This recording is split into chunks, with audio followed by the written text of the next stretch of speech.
It's approximately 50% because in the second quarter and the third quarter of 2023, for Canada as a whole and Quebec, growth will be in the neighborhood of 0%. So when your growth is so low, the probability that you're below or higher than 0% is 50%. So there is a slowdown in the world economy. It's happening right now. It's Q2, Q3 2023. We will go through this. Quebec has a lot of comparative advantage. We have a high savings rate, a low debt to disposable income ratio on average, lower than Canada. We will have a tax cut to stimulate the economy. We have a lot of advantages.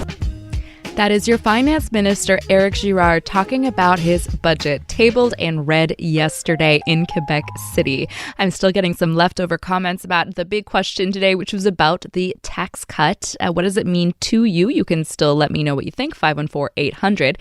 Any tax cut is appreciated. Not sure why people are complaining.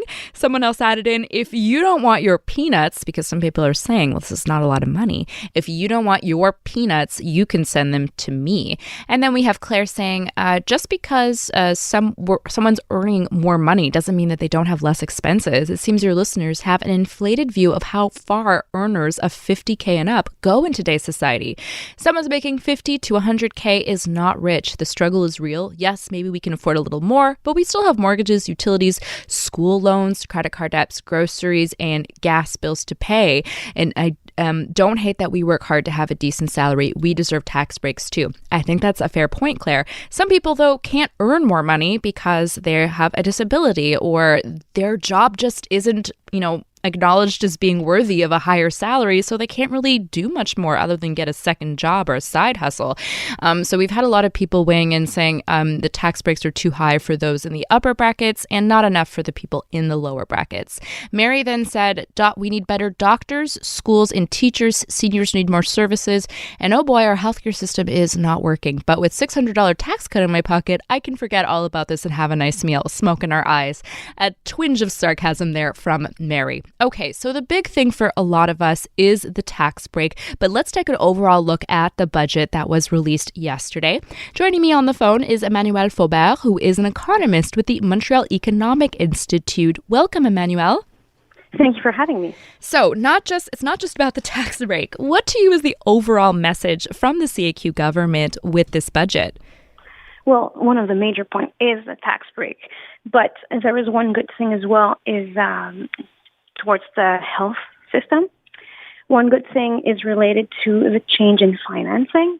That is very great because that way you change the way the incentives work, and that incentivizes more innovation in order to have health services, primary care available to more people more quickly and more efficiently. So that is a very good part of the budget. There's also going to be money going towards reducing the wait times for surgeries. Does that fall under the same kind of window? Yes. So healthcare-wise, there's many different things that are really great.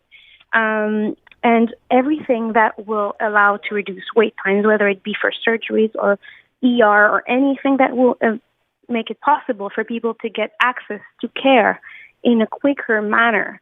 And that being able to get more services with the resources that we currently have, that is very good for the population of Quebec.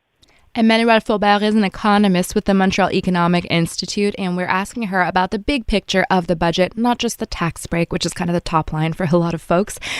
What does this budget tell us about where our economy is going as a province?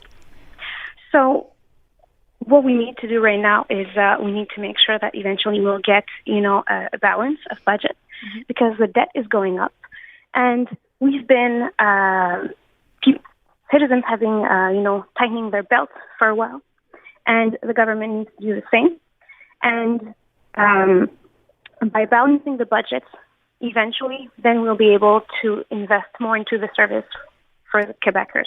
But Emmanuelle, that kind of brings us back to the tax break because the $1.7 billion to give us all a little bit more money back, people who pay income tax, that money is coming from the debt repayment plan, right? It's $1.7 billion, which means we're slowing down our debt repayment. Is that correct? The thing is, every budget, every time people keep saying, oh, like we're just a few billion away from the goals. It's not true because we've been saying this for decades, and the budgets keep growing. The size of the state in the economy is getting big, and we're not just a few billion away from balance. So since citizens are having difficulties with the inflation, some estimates have shown that it could go up to $3,000 for a family because of inflation and increased interest rates. So these tax cuts are going to be really helpful to just give a breather to the population. So, excuse me. So we're prioritizing people's personal wallets and their personal budgets as opposed to the debt repayment plan. Like you're saying that there's a priority that we should pay down our debt, which is big. Mm-hmm. I don't even know the exact amount for it, but at the same time, you're okay with us not paying it down as quickly in order to give people back more money. So that's an okay exception to make. The thing is, every spending is going to increase debts. Every spending is going to increase deficits. That's not just a thing. There's many things. For example, there's all the new hires the government is doing, all the salary increases. There's also other places to cut. But people have been tightening their belts for a long time, and this tax break is really going to help people. So I believe that this is a right spot to loosen the belt for people. Okay. And the government should tighten its own belt somewhere else.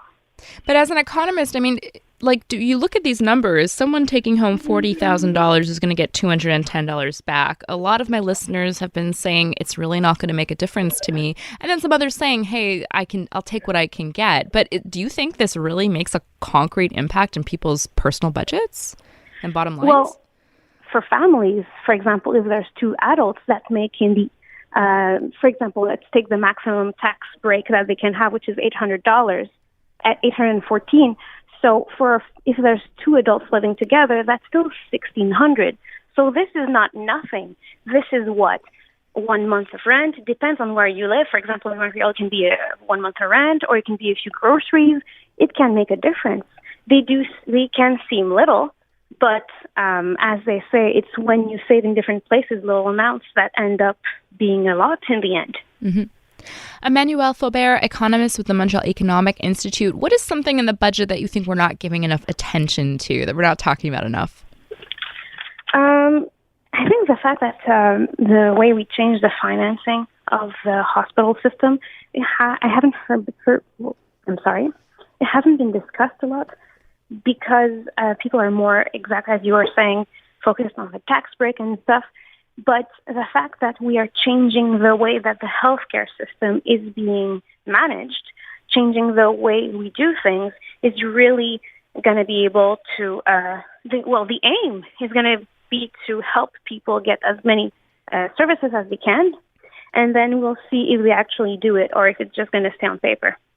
$5.6 billion in extra spending for health services over the next 5 years. Is that correct? Is that the top number? That's one of them, yes. And hopefully they do get to that. But hopefully it won't just be more money just flushed down the drain. Hopefully they're going to use that money to make some concrete changes in the method and in the way they run the system, so they can have concrete changes. Because in the last 40 years, every time there was a problem, the solution was to throw money at it. So hopefully this time, it's not simply throwing money, but changing the way it's done to make that money work. Okay. Emmanuelle Faubert, thank you so much for your time this morning. Thank you. Emmanuelle Faubert, economist with the Montreal Economic Institute, saying that the thing that we're overlooking is more spending for healthcare. That is going to be another $5.6 billion over the next 5 years. There's also money for going towards the creation of six new super clinics that will be staffed by, nurse practitioners. And those are going to be set up over the next couple of years. So it's not all about the tax break, of course.